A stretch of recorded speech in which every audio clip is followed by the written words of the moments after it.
హైదరాబాద్ నేరేడ్మెట్లో పసికందు హత్య కేసును పోలీసులు ఛేదించారు. ఆడపిల్ల పుట్టలేదనే కన్నతల్లే బాబును చంపేసిందని నిర్ధారించారు.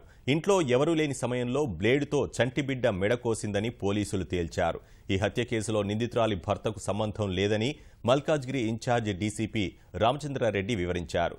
విషయం ఎక్కడ బయటపడుతుందోనని గొలుసు దొంగతనం పేరుతో నాటకమాడిందని స్పష్టం చేశారు. కట్ చేసిన తర్వాత మళ్ళీ రియలైజ్ అయింది, అయ్యో రక్తం కారుతుంది, చచ్చిపోతాడేమో, మళ్ళీ బతికించుకోవాలన్నటువంటి ఆతృతతో ఇమీడియట్గా ట్రీట్మెంట్ తీసుకోవాలనే ఉద్దేశంతో బయటకు వచ్చింది. అవును, ఇప్పుడు కూడా అంటుంది కదా, మెంటల్గా నేను అసలు మెంటల్ ఆమెను కాదు, కాకపోతే ఆ టైం నాకు అట్లా అనిపించింది చేశానంతే. కాకపోతే ఆమె వాస్తవంగా స్టేబుల్ మైండ్. భర్త ఇక అమాయకంగా పాపం బాధ ఉంటుంది, బాధలో ఉన్నాడు.